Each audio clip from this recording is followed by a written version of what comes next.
What's up, bros? Welcome to the Men of Mind podcast. I'm Omar Bravo, and this is the podcast all about badass knack bros and their journeys through life. From the bad beats and the lessons learned to the mountaintop successes and advice they'd give their younger selves, this is your chance to get to know these bros better. In this episode, I talk with Sunil Patel, Ada Chapter Gamma Class number 33 from Santa Clara University. Órale. What's going on, dude? My guy, it is good to see you. You as well, man. You as well. You just like the rest of the guys. You don't change at all, brother. I think I'm the only one that got older. Are you kidding me? Look at all these grays coming in, man. Look at that. Well, that's why I shave too. That's keep it clean. Yeah. What's going on, man? How you doing? I am doing fantastic, brother. I'm doing fantastic, man. I'm excited. God, when I came up with this idea, I was like, oh shit, I can't wait to catch up with Sunil. I got to talk to this guy, man. Well, I appreciate you reaching out, man, for sure. I made the first cut, it looks like, or something. I don't know. I was like, what? Me? Why me? Other guy, there must have been a lot of guys who must have passed it up or something. Because but no, I appreciate it, man. It's good to see you guys, and it's good to see some of these other bros. The Zooms that you did with them, and to see them and hear their voices and see their faces again. It's kind of cool. So I appreciate you doing all that. So yeah, absolutely. I've gotten a lot of great feedback. Nobody's come to me and been like, this is a really stupid idea. Everybody's like, oh shit, that was so cool.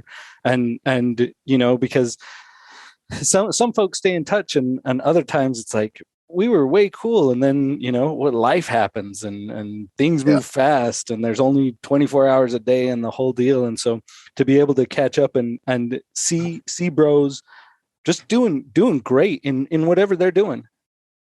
Yeah, definitely. It's great to see everyone doing so well in their personal and professional lives. And it's I've lost touch with a lot of bros for sure. Like you said, life happens.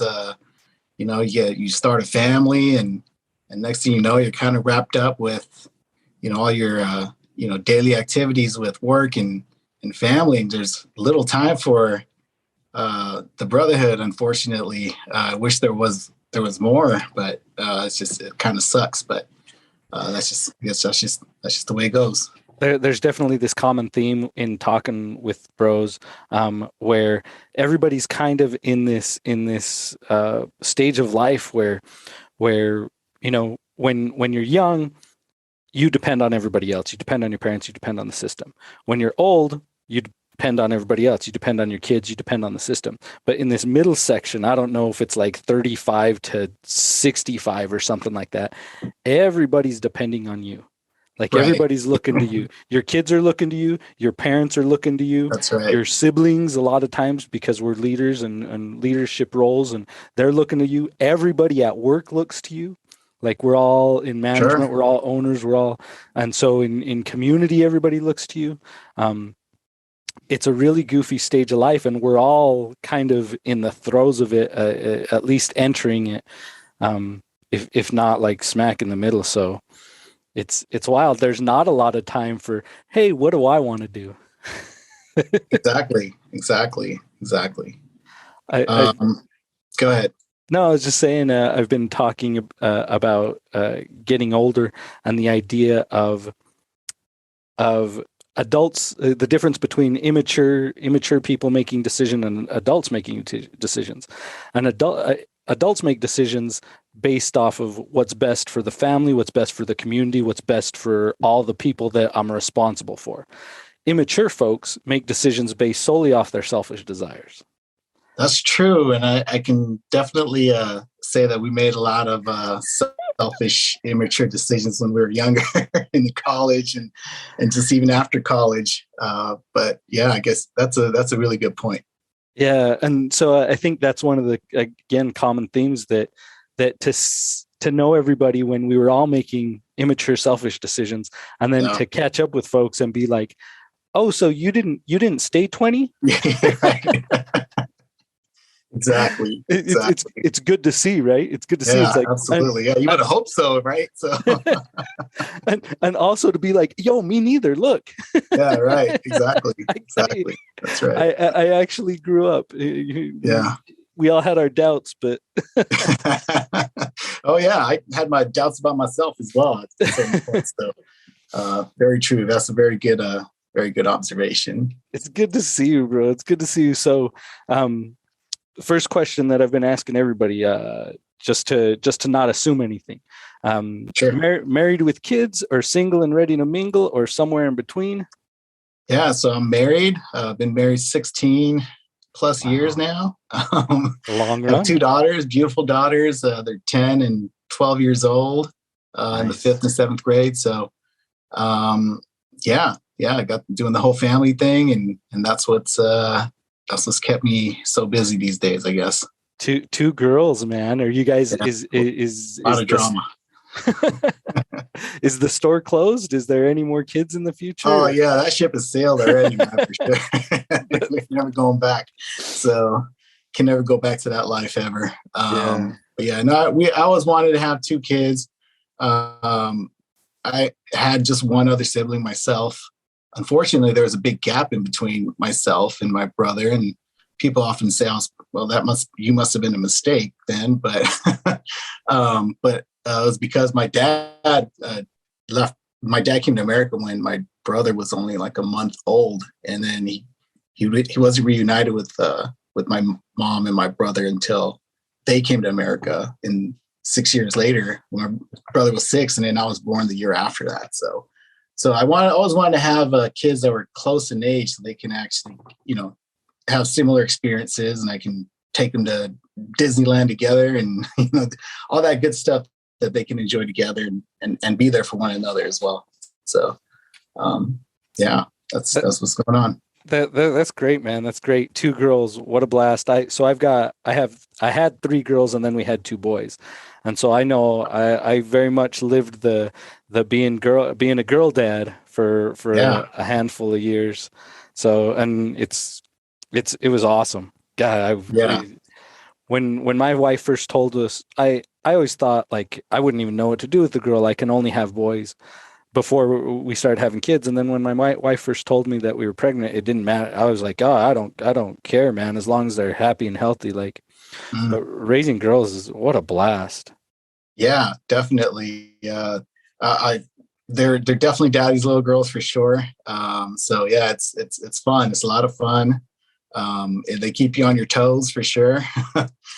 They're pretty different in personalities, though. The two I have are like completely different personality wise. It's kind of interesting, but I think that'll hopefully serve them well as they get older. They'll balance each other out, I guess. So. And so are they pretty tight? Are they pretty close knit? Oh yeah, they're definitely. They go to the same school. They fight all the time. They they have some common friends as well. So I mean, they're 2 years apart, but they're really tight. They I always tell them, like, you have to, you guys are best friends whether you like it or not. I mean, there's no choice here. So they yeah, no, they're good. They're good. Yeah, we tell our kids it's like you're never gonna have better friends than right here. This is it, man.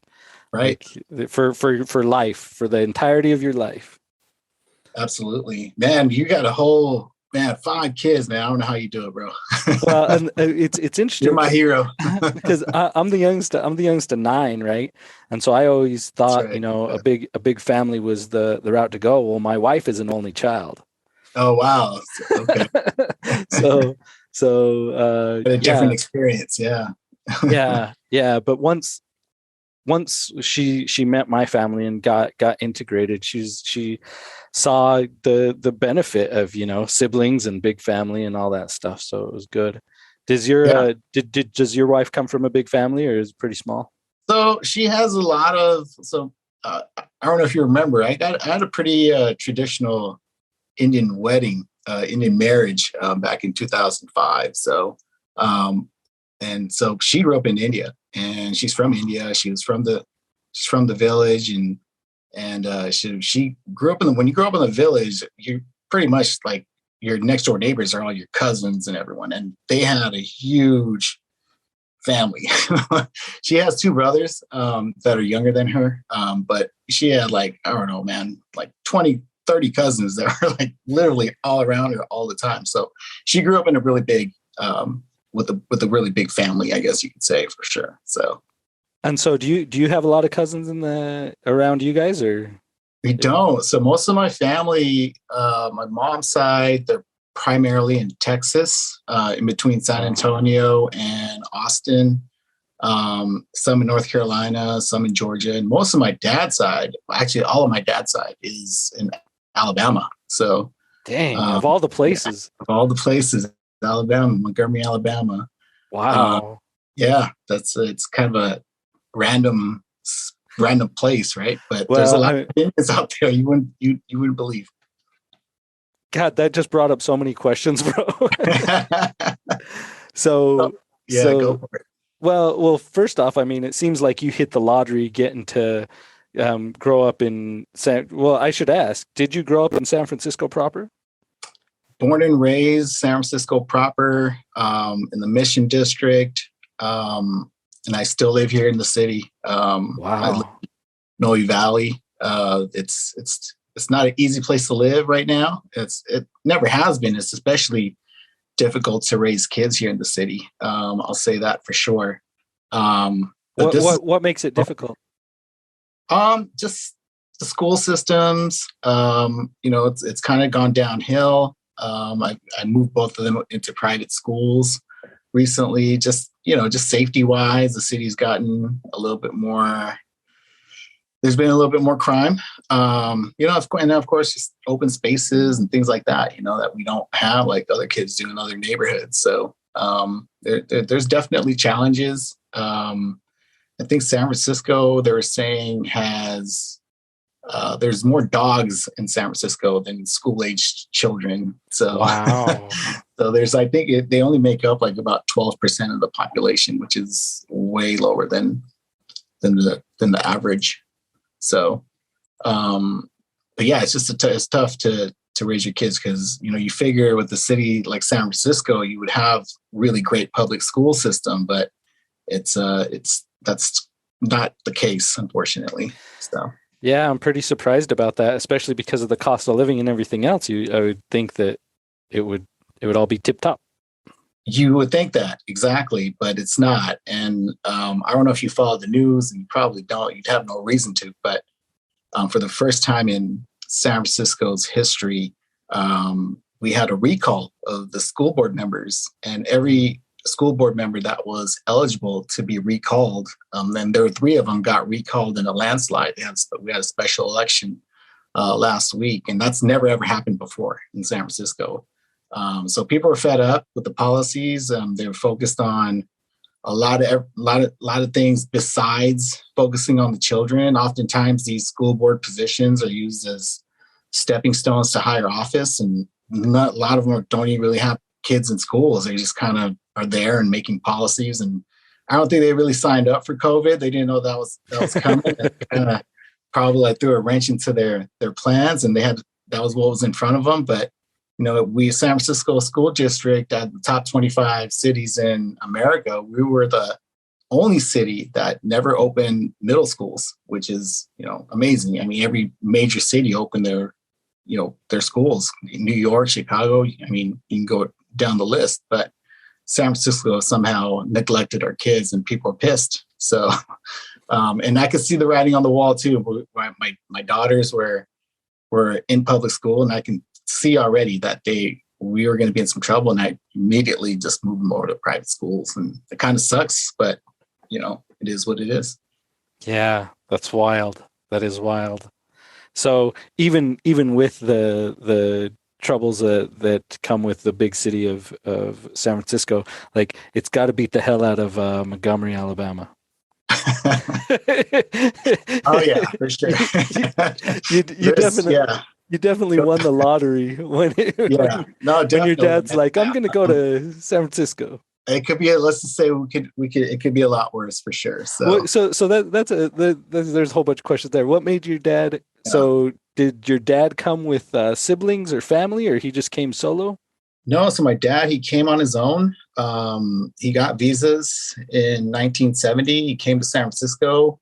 Um, and in San Francisco, like back at home, our family, and our last name is actually, we don't really have last names in India, like where we're from. It's Patel is a caste name, and it's associated with, we have an agricultural background. We had sugarcane fields Mm-hmm. in India. That's what our families and ancestors did. Let, And let we still me have land, in fact. let me But stop you for a sec. Where yeah. where where in India? I So, spent like three yeah. weeks in India one time. Oh, is that right? So Gujarat, I don't know if you know where Gujarat is. India is a It's big a country. western state. And so, yeah, it's about 400 kilometers north of Mumbai. I don't know if Okay. where you flew into, but We flew into New Delhi and I hung out for like 3 weeks yeah. in Bangalore. Okay, nice, very nice. Yeah.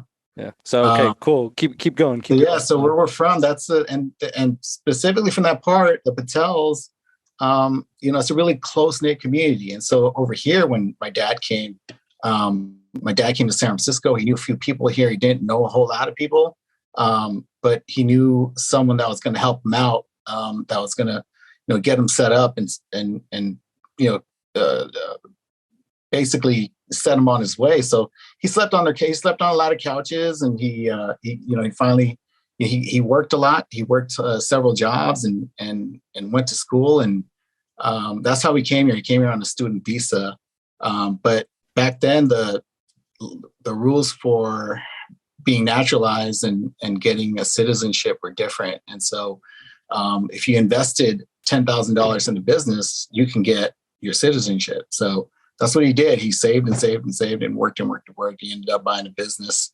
of all places, in Oakland.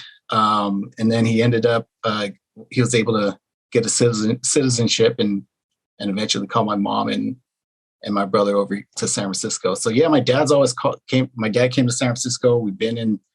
We started out in residential hotels. I don't know if you know what a residential hotel is. Basically a SRO, which is, you have a lot of long-term, low-income clients. The rooms are smaller. You have common toilets and showers. You have your own sink in your own room. And a lot of the Patels that came from where were from, that's where they settled. They settled in downtown San Francisco, the Tenderloin district. And there was all the residential hotels were pretty much leased or owned or operated by Patel families. And that's how and everyone helped one another kind of, grow and expand. And we grew up with that same close-knit community here in San Francisco. My dad loved it here because everyone was so close. We actually had a hall. Hang on here. Yeah, you're back. Sorry about No, you're good. So we had a hall. They had the foresight to buy a hall back in 1973. All these OGs that came here, and they said basically they wanted a place to have, their cultural events and religious events, and people that wanted to, have their, whatever, right? We had a bunch of events, right? Like Diwali and holy traditional Hindu and events.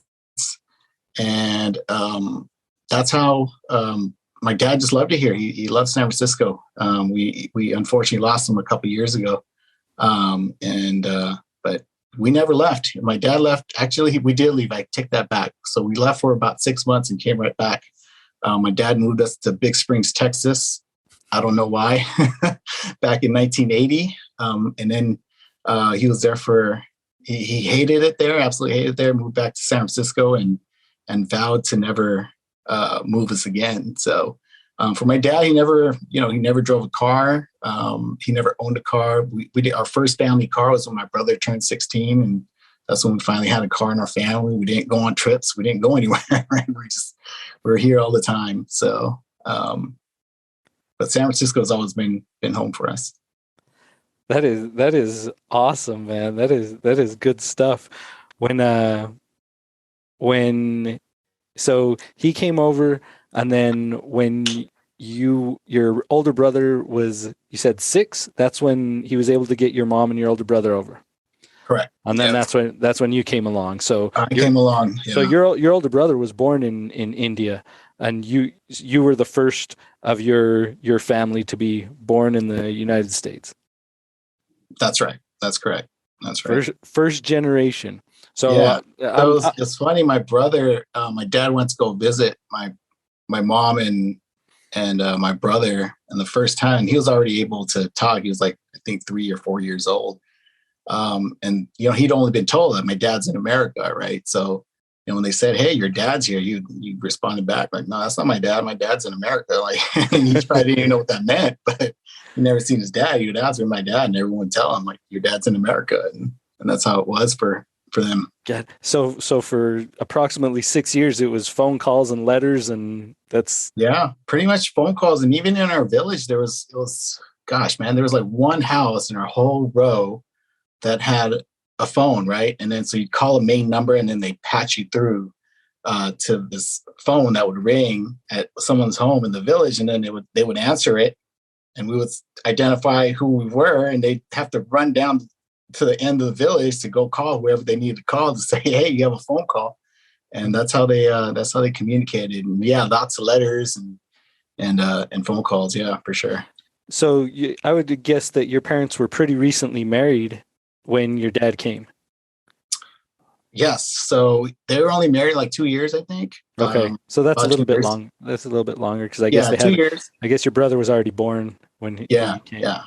Right, right, right. Yeah, that's God. Can I hear like my parents' story, and I'm first generation, and Yeah, the immigrant stories always blow my mind because I can't even imagine how crazy and difficult it had to have been to pull. I mean, you do what you got to do, right? So if yeah, forced, I'm going to do what I got to do. But when I look at how cushy my life is compared to these stories of, okay, I'm going to give up everything. I'm going to move to another country. I'm going to go by myself. And then right. and you're going to trust me to hold it down and then come back and get you. Yeah. Like these, though I can't even comprehend, can't compute, doesn't. Yeah. I mean, God, man, you gotta think it takes a lot of balls, right, to do something like that. I mean, we have this photo of my dad, and I'm glad we have this photo. Like it's a black and white photo of him at the airport in Mumbai, and he's got like because going to America was a big deal. He wasn't the first one from his village to come to America, but he was, it was one of the first wave of people from our village that came, and it was, and anytime anyone came to America, it was a big deal. And so there was this black and white photo with his brother and his cousins and a couple other people from his village, and they all went to go drop him off right at the airport because it was such a big deal. And we have this black and white photo of my dad holding his passport, wearing a suit. And man, I can only imagine what was going on through his head, right? Like when he's setting off on this journey, completely, to this completely foreign land. And it must have been daunting, right? I'm like, I don't know if I could do it. I mean, it's, it's crazy.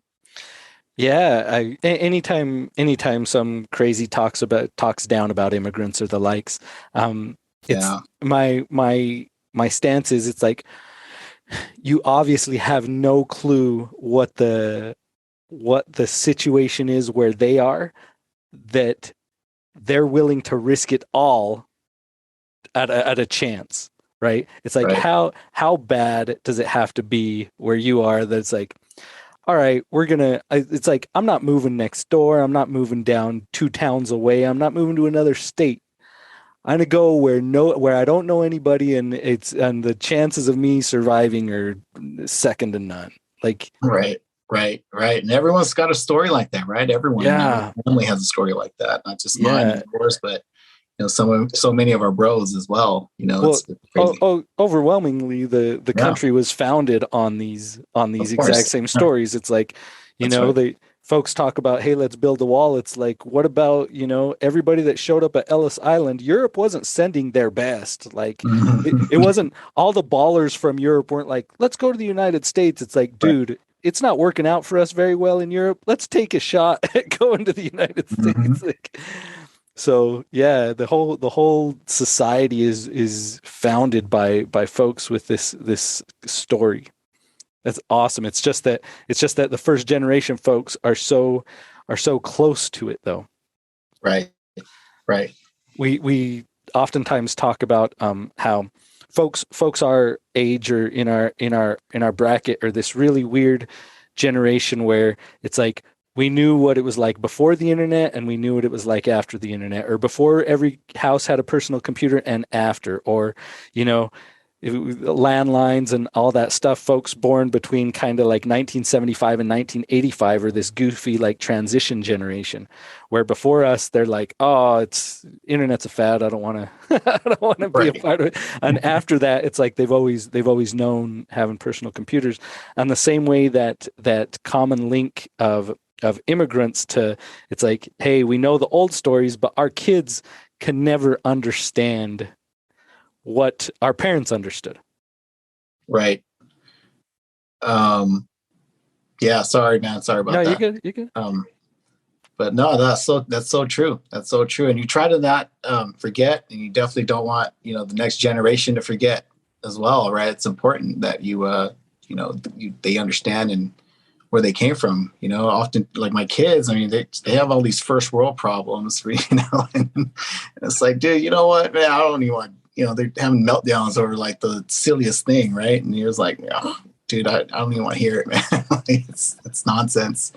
But yeah, they're forces. So we try to like, instill those values in them that our parents did, and make them understand their past, and where they're from, and the struggles that people had to go through for them to have what they have.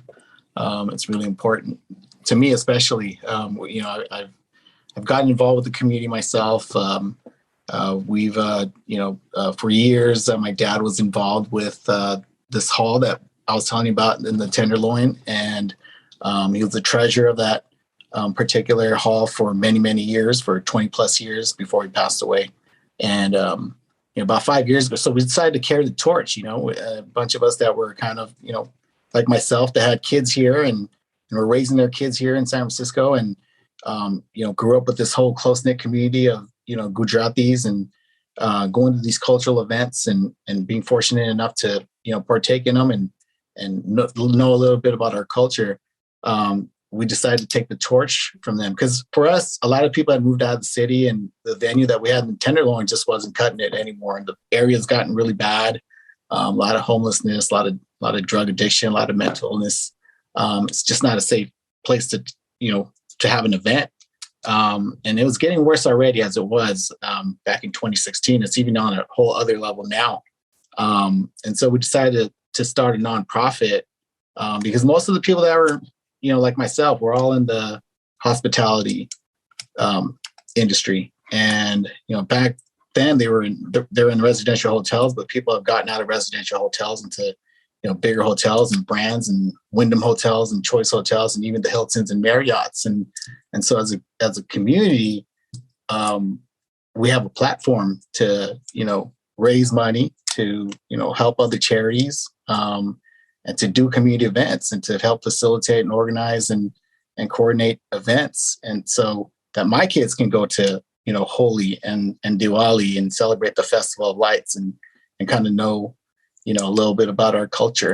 And not only that, like I was telling you about, along with the platform that we had as hoteliers, and the net worth of our community as a whole, kind of growing exponentially. Along with that comes the first world problems I was talking about with our kids. And so, for us, it was important that they, do community events. So we make them do and we've been trying, it's been hard during COVID, doing community service events, doing a meal packaging community service event. Nice. And then also doing a homeless care kit package, where we have them get together and make these homeless care kits that have blankets and toiletries and gloves, just to keep them warm when they're on the street, and then having them go and distribute it to these homeless shelters. And so for us, it's important that they don't forget, this is where we were from. It wasn't easy, and you guys are over here complaining about, this phone case not, breaking, whatever it might be. It's like, it's crazy. It's ridiculous. Right. So that's been a big part of our goal and my personal mission as well, is to kind of carry that torch for our community here in San Francisco. So when we talk about things that have been keeping me busy, that's another thing that has been keeping me busy as well. Been involved with that foundation, and I'm on the executive committee of that. That organization is called BMF, Barthia Mondal Foundation. It's named after the hall. It's not tied to the hall, but we took the name after them. And yeah, just kind of carrying the torch that, our parents and the people that, gave us those great experiences, to see if we can replicate that for the next generation. I love that so much, because that's a constant question that I'm asking of myself and of asking of others. Is I grew up working in the farm fields, right? And I was talking to Oscar Banuelos about this too. As he grew up working with the mushroom farm workers in Gilroy.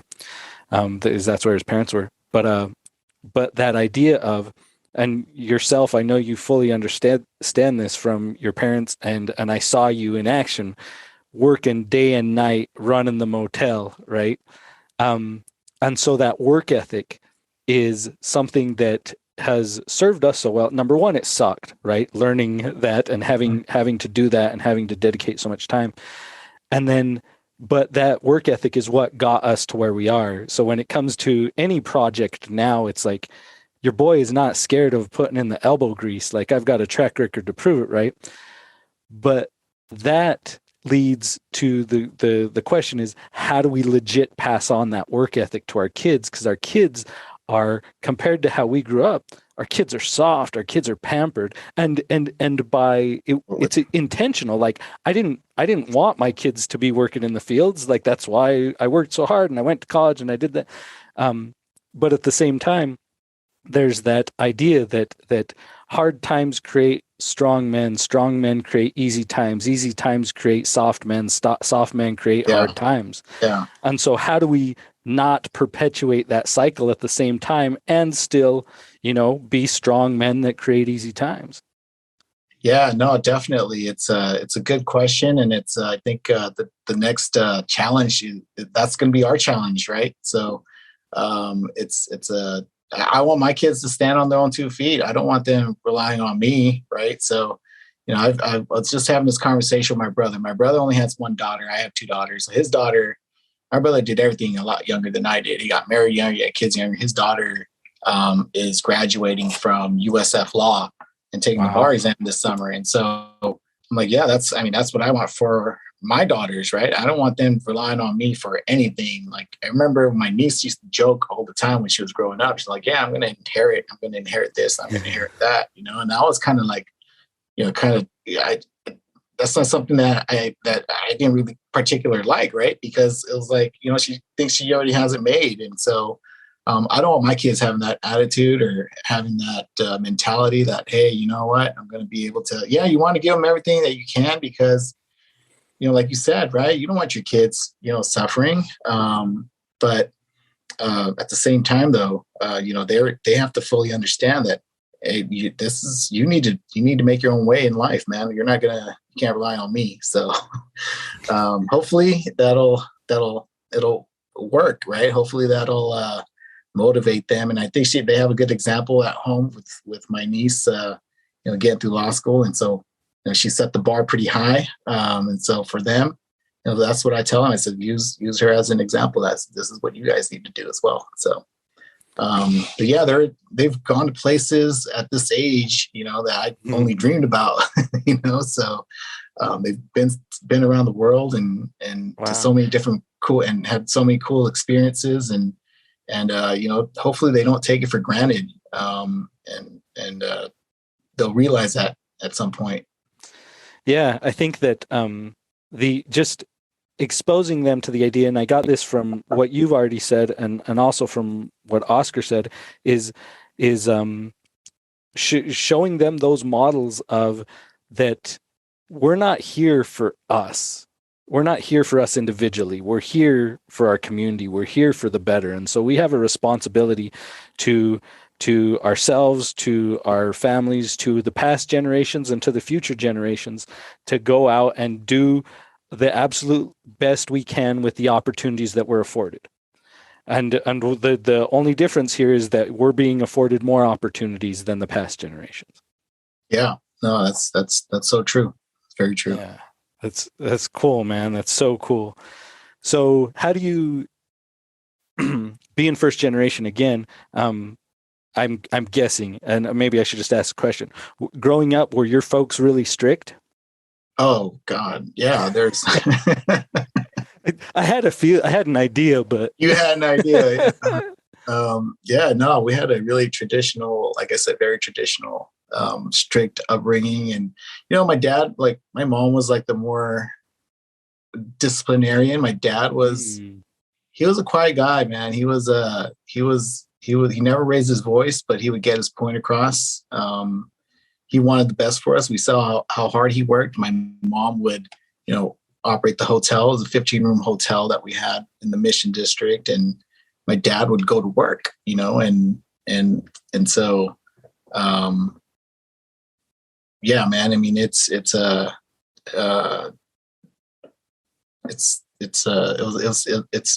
tough, man. But so you grew up in a very strict environment. Yeah. How much of that translate to, and your wife is from the same village, is that true? No, she's from a different village. Oh, okay. But yeah, either way, she's still from the old country. She's from the old country. She had a similar upbringing. Well, obviously she had a different upbringing. She was born and raised in India. But yeah, in terms of strictness and being, like my parents, they wouldn't let me go out just to anyone's house or right. They expected me to go to school, come back, get good grades, and wash, rinse, repeat, right? Yeah. And that's how I was trained. And even growing up, I I didn't do a whole lot of other activities. I played baseball for my little league rec team, and that was about as adventurous as it really got for me. Yeah. But yeah, I had a really really strict upbringing. My parents were really they worked pretty hard, and so they kind of, I mean, when you think about it, they afforded us a lot of freedom because, man, I used to walk to school myself ever since I was in the first grade. Now my kids are getting door-to-door service every day. Yeah. But they let me go, but they expected me back home, and they had expectations, right? And you don't want to let your parents down, and they laid the rules down, and that was it. And so same thing with my wife too. I mean, my wife had a similar story as well. Their parents were strict, and just like most, a lot of our parents were like that. So how much of that strictness has translated and lives on in your parenting, or are you? Good question. I definitely have. I'm probably more on the strict side than when I, compare myself to other my daughter's classmates and the things they're able to do. And my older one didn't get a cell phone until 6th grade. And these other kids have, like, all of my younger daughter's classmates have their phones already. She's like, Claire, I'm like, no, you got to wait your turn, man. That's just the way it goes, But just little things like that, I just. You lay some rules down and you expect them to be followed. But I'd say I'm probably as I don't know. That's a good question. That's probably a question for someone else. I think I'm hearing what you're saying, because I'm definitely way more strict than I would say a lot of parents, and at the same time, yeah, I'm progressive enough to see that, like, there were so many things that my parents would never let me do that didn't matter. Like, hey, I want to cut my hair like this. It's a stupid haircut. What do I care? You can cut your hair however you want. Even as I was almost 20 years old and in college, when I was pledging and I came home with the flat top, they're like, what the hell is this? Like, you can't go out in the community, especially like looking like this. You can't come to the hall. What is wrong with you? They were really, they were concerned. Sure. Who So are you becoming? You know, I thought I was becoming someone else, you know, so. that's a perfect segue. So, growing up, did you and Fabio go to the same high school? Is that No, true? being Juan, Cheech. You and Juan went to the same Yeah. What high school was that? We went to Archbishop Reardon. Oh, Um, Reardon, and Fabio, Fabio went to Ignatius. Is that yeah, right? that's right. Fabio went to St. Ignatius. That was our rival. Okay, but Reardon is also like is that a private Catholic school, right? It's a private Catholic all boys school. It was all boys school just up until last year. They finally went Oh, co-ed. okay. Okay. Yeah, And yeah. and so what was your, I guess, junior high school experience coming from a traditional Indian upbringing and then going to this Catholic high school? So a funny story. My dad, when I was in the first grade, um, he put me in a public school, and I complained that there were some kids that were bullying me for the first 2 days I went. You know, I'd come home and I'd say, yeah, there was kids were bullying. And I don't really even remember, to be honest with you, but this is how the story went. And so the third day, my dad said, all right, you're not going to that school. He walked me over to a K. First to eighth, first grade to eighth grade Catholic school down the street from us, about 2.5 blocks from us, called St. Charles. And he walked me over there and he said, hey, I want to send my kid here. Can he come? And they said, sure. And we told him, we're not, hey, we're not Catholic though. We're devout Hindus and all that. And they said, it's okay. He can come. And they allowed me to go to the Catholic side. I was already in Catholic school since the first grade. So I was wearing the uniform and teaching. That was the only thing you ever knew. It was, in fact, yeah, that's right. That's right. So when I went to high school, I mean, it was pretty easy for me to go to a Catholic high school. It wasn't difficult at all. And they came to recruit, all the Catholic high schools came to the, Catholic junior schools to kind of, pitch their schools and ended up at Reardon because they were the most affordable Catholic school, private school.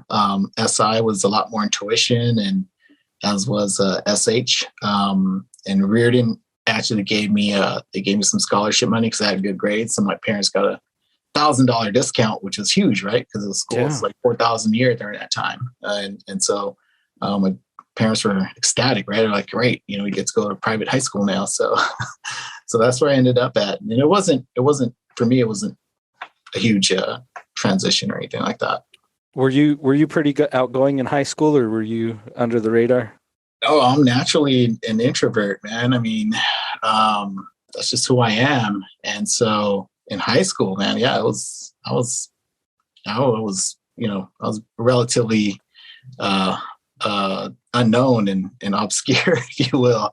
I didn't like we're talking about our strict upbringing that my parents instilled in me. So I went to school. I didn't do a whole lot of extracurriculars. I played a little tennis in high school my last couple of years, but I didn't really do a whole lot of other activities. I wasn't out on a Friday night going to games or doing anything like that. I was at home doing my biology homework for the next week. So that was my high school experience. So from that perspective, then moving to Santa Clara was just like your whole world opened up, huh? Oh man, I was Santa Clara was man, I was terrified. First week I went there, and I chose Santa Clara. I had a couple of other options. I could have went down to SoCal, but the schools were bigger, and I chose Santa Clara because it was far enough away from home that I had to go away, and because I felt like I needed that. I needed to get away from my family and kind of be on my own a little bit. But it was close enough where I can come back anytime I want. And so I chose Santa Clara, and I just love the campus. When I did my college visit there from high school, and for some reason I just loved that campus. So, they had a good business school, and so I chose Santa Clara. But man, when I got there, coming from such a diverse, even our high school is a really diverse high school, and going to Santa Clara and and seeing our first floor meeting, I mean, it was overwhelming. I was kind of shocked, right? It was like, wow, all these, white kids that are, full of white. I'd never seen so many in one room before, right? Like literally. And so, it was overwhelming, man. It was terrifying. I had my freshman year, I was in SWIG 5. I ended up in a single in SWIG 5, and there's a whole backstory to why I ended up in a single, which is probably for another day. But man, I didn't want to come out of my room, man. I was intimidated. I was homesick. I remember every Friday, the first quarter, every Friday I would park my car near my last class of the day. And as soon as class ended, I would jump in my car. I wouldn't even go back to my dorm room. I'd have my car packed and ready to go. I'd drive straight home. Right. And so, and I did that for the first quarter, and slowly but surely I got to know some guys on my floor. Jesus Nunez lived on my floor. Lorenzo Lopez lived on my floor. My buddy from high school, Juan, was one floor down with one of our other old classmates from high school. And so slowly but surely I came out of my shell a little bit, and that's how. And then Brian moved over from St. Mary's. He transferred over from St. Mary's, and eventually we all ended up on the same floor. Even Juan ended up moving up and being Jesus's roommate by the end of freshman year. That is fascinating. That's mind blowing to me, right? For a couple of reasons. Number one, when I got to Santa Clara, I had the opposite. I had never seen so many smart brown people, as opposed to coming from Utah, right? So that was a different piece. Right. But you used to live, because what year did I think you were a senior when I was a freshman. And so I'm pretty sure that one of the first times that I remember meeting you at the time you were living at Dope House, right? That's right. That's right. So hearing that story that you just told compared to the dude I met that lived at Dope House. Yeah. That's 3 years of solid growth. A lot of growth, for sure, man. A lot of growth. I don't even know where to begin or how to explain how it all started. But, when I got to Santa Clara, obviously when you get to college, you're looking for people that are similar to you or that look like you or that, have similar interests. And so for me, coming from this really traditional Indian, community and upbringing, hey, where are all the Indian people at? Right. Like that's kind of that was kind of natural for me. And so, I found out there really weren't a whole lot of Indian people at Santa Clara, and the ones that were there, they lived at home and were commuter students or whatever. And it was the Indian students just didn't really have a huge presence there. And so, and I had no aspirations of joining a fraternity. That was the last thing, on my mind. The first, that freshman year, Brian, the betas, they pledged and they got to know what Nu Alpha Kappa was and who they were, and got to know some of the bros. I didn't think I would ever join when I was a freshman. I just didn't think it was something that I might be interested in. But after the betas had crossed and we went into the following year, sophomore year, they said, hey, why don't you rush, or why don't you, would you be interested? And I said, sure, I'll rush. And somehow, some way, little by little, it kind of grew on me, the idea of being a NAC. And I had gotten to know a lot, because I used to hang out, even though I wasn't a brother, I used to hang out with Jesus, Lo, and Brian like all the time, right? And Juan. And so I was around, I got to see a lot of the NACs already, the alphas and some of the founders as well. So pledged my sophomore year. That's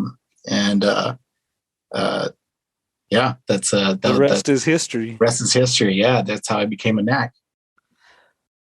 That had to heavily influence your trajectory to where I met you, obviously.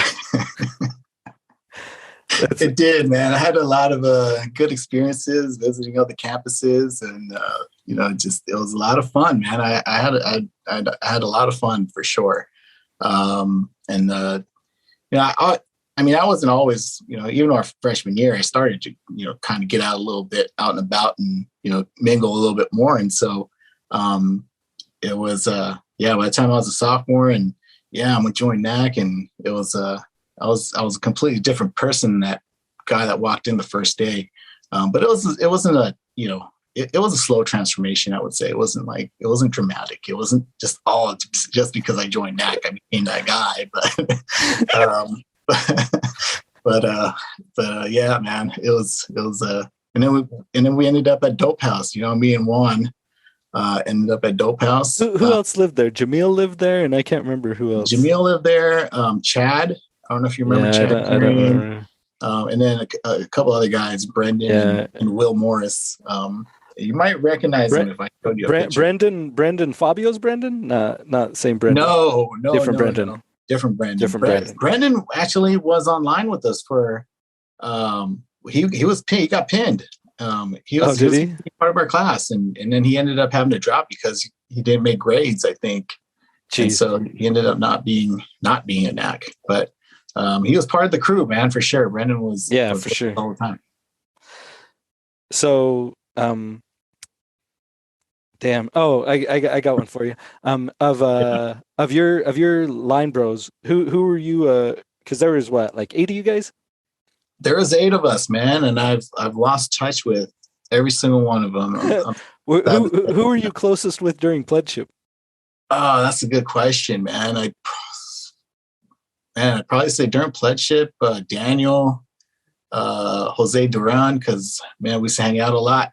At Dope House afterwards, he used to come over. But those two. Darte was a guy I hung out with a lot outside of just the NAC activities. Yeah. But yeah, we had such a unique class because we were all so different. We're from all kinds of different places. We had Tony, who was from Stockton, and Javier Benavides, who was from Albuquerque. Hopefully he's I don't know if he's mayor of Albuquerque yet, but I know he always wanted to be mayor of Albuquerque. Hopefully he's on that path. He's getting closer, I think. Is he? Yeah. And Jason Fan. Jason was man, the guy was so busy. He was a junior. So we had 3 juniors, two sophomores, and 3 freshmen. And the 3 juniors, they lived off campus, and they lived, with their families or at home. They're commuter students. Me and Daniel were the sophomores in that class, and the other 3 are freshmen. But we're all so different. It was hard for us to even get together to even like go and recite, our material and go over what we need to go over, or practice what we need to practice, right? Like do our line dance or whatever it might be, right? It was just so hard to get us all together in one place at the same time, man, because everyone had different schedules. And, like I said, there was a mix of some guys that lived off campus, some guys that were on campus. It was definitely a challenge. And so, yeah, man, I wonder what's going on with all these guys. It's unfortunate, man. Everyone kind of moved away. I think Tony moved back to Stockton, and Javi moved back to New Mexico. And I know Alan had moved back to Sacramento area, Roseville. I think it was last I checked. Man, Jose had moved he's from San Jose, and he was an older guy. He was the older statesman in our group. He was like 24, I think, when he pledged with us. And I think he ended up moving to Fresno. And then, man, I don't know what happened to Ruben. There was a lot of guys. Jason, I think he went on to med school. He was always busy. As soon as he crossed, he was busy with, trying to get into med school. Barely saw him after we crossed. And yeah, man, we all kind of went our separate ways. It's kind of unfortunate. So I won't spoil the whole thing, but I talked to Darte for like an hour and a half yesterday. No kidding. So you'll get to hear Darte's whole story, bro. You'll get to find out everything he's been up to. It was a wonderful conversation. So that was good, and that's one of the things. That's exactly what this is about. It's like, bro, how can I call you up and be like, hey, tell me everything that happened. Right. It's like, that's awkward, but if I put it in the form of a podcast, then it's more acceptable. Yeah, no, I appreciate you doing this, because it's great, man. It's awesome to see all these guys and see where they're at. Let's talk about, so you graduated with a business degree, finance, maybe? Management information systems. MIS. You and Jesus, I think.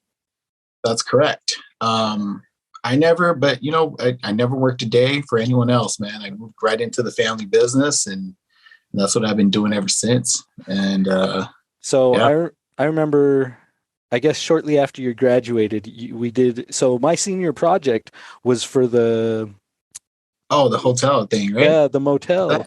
What was it? It was the inn down on Redondo Beach, the Redondo Beach Inn. The Redondo Pier Inn, yeah. The Redondo Pier Inn. How long did you guys don't still have that, right? Like, no, so we had that property from 01 to 05, and then we moved back and got a place in Oakland by the Oakland airport. And we just traded up for a bigger property. Yeah. And also to be closer to home, right? So yeah.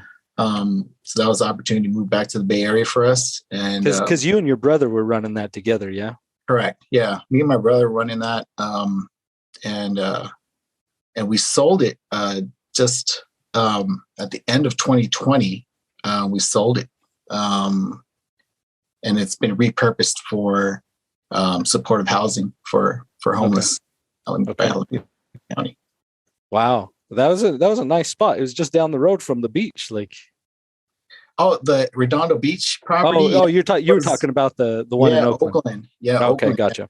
Yeah. So Oakland. So Redondo Beach. Yeah, it was literally right down. It was great. Right. It was a great location.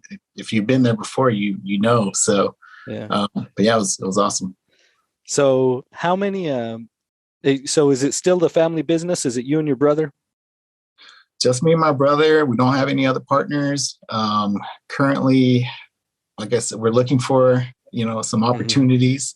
I think I mentioned it to you when I was texting you briefly last week. Haven't found anything we're solid on yet, but we're trying to expand again. So how many properties do you have right now? So we have two residential SRO properties. One that I grew up in, that's like 15 rooms, and the other one. Oh, wow. Same one. You still got that same one. We still own it. Yeah, exactly. We have, on-site managers that live there. And then we have another one, 2 blocks from there. And it's 31 units. Okay. Same deal on Mission Street. We acquired a property. So we had a property in the Sacramento area in Rancho Cordova. It's about 15 minutes east of downtown Sacramento. But we sold it we acquired it in 2011. We sold it in 2016. But then we leased it back because the owners that bought it, they had some internal turmoil, and they said, "Hey, we don't want to operate it. Can you guys come back and operate it?" And of course, we knew the brand, we knew Days Inn franchise really well, so we're a natural fit.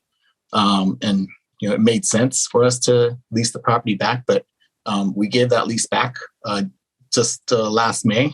I was the one that used to oversee the day-to-day ops there, and then we acquired a 50-room property in the Outer Mission in 2018, which is now also being sold to the city of San Francisco. We're going to close, I think, mid-May, May 15th. As of right now, they're going to repurpose that hotel as well for supportive housing. And fun fact about that place, I don't know if you've ever seen the movie Pursuit of Happiness. Yeah. Will Smith, the motel scene, that's the motel. And that's the real motel that Chris Gardner really stayed at when he was actually homeless back in the 80s when that place. That's wild. Yeah. So you're going to be back to just those 2 properties, but you're selling that one, which is why you're looking for other opportunities. Correct. And we sold the Oakland property too. We sold that one back in December of 20. And so we've sold 2. We're selling 2. We sold that one and we're selling this one as well. So you're going to be down to just that original. Just the original 2. Yeah. We're on Mission Street. So, and then we have a master lease on a 9-unit apartment building. We've had it for a number of years. But that's where we're at, man. It was tough getting through COVID with the hotels and everything, but we made it through, we made it work, and we came out, luckily, a lot of friends, unfortunately had, worse luck than us, but we were in a fortunate position, most definitely. What's if you were to advise somebody for or against being an entrepreneur, where would you what would your advice be? What would your words of Um, wisdom be? that's a good question, man. I would say don't be afraid to roll up your sleeves, man, and get dirty, man, because that's what it comes down to. It. You end up wearing a lot of hats, and you have to be willing to do the work and it's be prepared to work, man. It's not easy. What are the chances that your daughters are going to join the family business? Right now, zero. So I don't want them joining the family business. Like I said, I'm telling you, I want them to, stand on their own 2 feet and make their own way and figure out what they want to do. My older one wants to, be a scientist. I say, great, do something that's science related. And my younger one, she's a really active little girl who's got these, man, she's just active. She likes to bake. She picked up this hobby of crocheting recently, and she's got these motor skills that are just amazing, right? She's popping out beanies and hats and all this crazy stuff. So it's great that they have all these other interests, but I've already told them, they've already asked me like, hey, I just make sure that they understand that they're not going to be doing a hotel business, because it's a lot of hours, it's a lot of stress sometimes.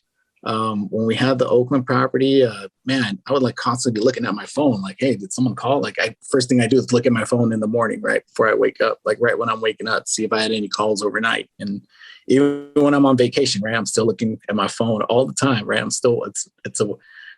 It's a business that never closes 365, right? So that constant stress, I don't want them to deal with or to have. And it's been great, man. Last year has been great for me, because I haven't had that level of stress in my life. I've been able to spend a lot of time with my daughters and do the pickups and drop offs and just be able to spend a lot of time with them, as opposed to being on the property and being on site, for several hours a day, and then on the weekends sometimes as well. So it's been a nice change for sure. So we're running up on the hour, and I know you're a busy dude, so I want to be super respectful of your time. I don't know if you've got a hard stop, but maybe just another question or two. What with with this COVID thing finally winding down a little bit, spring coming, 2022 maybe going to be a little bit back to normal, whatever that means. What are you looking forward to? Good question, man. Just getting, man. I'm over COVID, man. I mean, honestly, I'm done with it. Like me and my daughters had COVID at the end of the year, at the end of this last year, and we got through it fine. And my mom's had COVID. Man, I'm over COVID. I'm done with it. Looking forward to playing more golf. Been able to play a little bit more golf recently. Last year or so, I've been able to get out a lot more.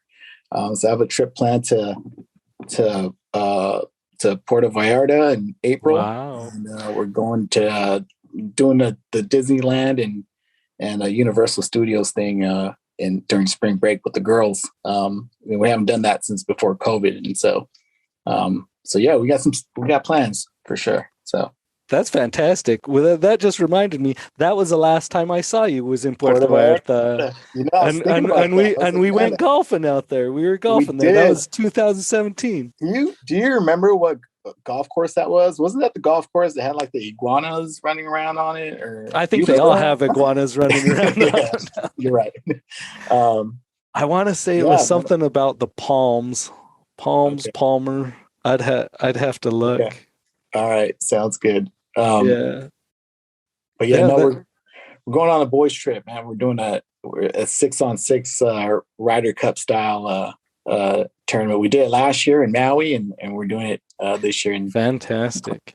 So like I said, I've had a little bit more time on my hands to do some of the things I missed out on the last 10 or 12 years. So it's been nice. So is the family going, or is this a boys trip, or is it a big group of families? Or Puerto Vallarta is a boys trip only. Oh, Um, fantastic. yeah, it's and then we'll do the family thing when we go down to SoCal.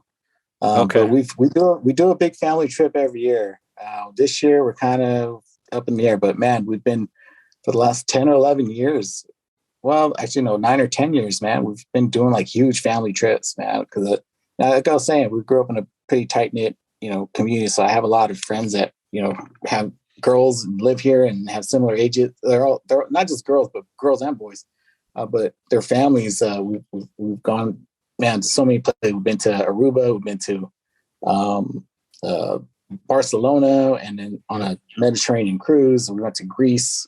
We've been last year. We went to Hawaii. So, and it's like 40 of us, right? 40. We're rolling 40 deep. Wow.